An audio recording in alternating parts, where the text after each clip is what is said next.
love your microphone. Thank you. Very fun. I love it too. It's like, it's huge, first of all. Lindsey, I am so excited to talk about the film with you, because I feel like this is your vision come to life. Yeah. Is it everything you expected and more? Oh yeah, it is completely surreal. It's so weird. It's so wonderful. The kids who play the parts just do such an amazing job, and it makes you smile through the whole thing. I mean, it makes me smile, but it makes other people who watch it smile too, so that's saying something. Yeah. So tell us, so where did the inspiration come from writing this film? Well, the actual inspiration in terms of like the Sierra Know adaptation came from me watching a really, really bad adaptation of it in a playhouse in Santa Monica that was just horrible. But I actually read it. I read Sierra Know for the first time in AP French in high school, and that's kind of what inspired me to, I could set it in high school and it would be even more relevant of a story, because that's kind of like when you're most being asked to define yourself and you feel like looks matter so much, and that, you know, they're the popular kids and the nerdy kids, and it just felt like the perfect venue for that story. But then in terms of like inspiration for characters and situations, I drew a lot from my high school experience and put it in here. Yeah, there's actually a song in it that Shannon sings called Sunflower, and I wrote it when I was in high school. So there's a lot of teenage angst that was true and real that's reappropriated for this story.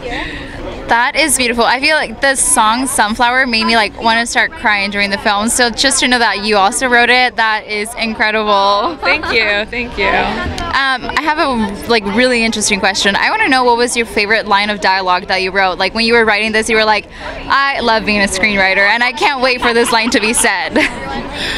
Oh man, that is so hard.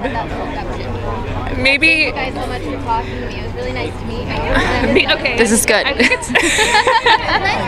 I think it's not because it was an amazing line. I just couldn't wait for Shannon to say it. It's the line at the beginning when she looks in the mirror and she says, "You are a magnificent beast," and I just wanted her to like say it and own it, and because it's such a it's a surprising moment, because you're expecting her to like say something down on herself, and instead she's like, "No, you're like a rock star," you know, and that's what I was looking forward to seeing most. But there were a lot of lines that I did write, and I laughed when I wrote them like I was a crazy person.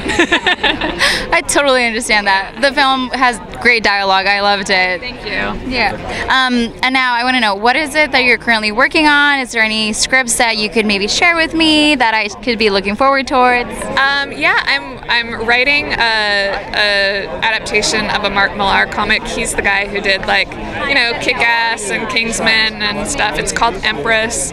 It's for Netflix, because I love my Netflix. Yes, we all love it. Yeah, and I'm writing a movie for DreamWorks that's like the next franchise from the How to Train Your Dragon author that's really whimsical and really fun. And then I'm writing a secret thing that I can't talk to you about yet. Well, I will definitely be keeping my eye out for that secret thing. Thank you so much for talking to me, and I look forward to seeing all the future films that you're going to be writing. Thank you. I appreciate it. Of course.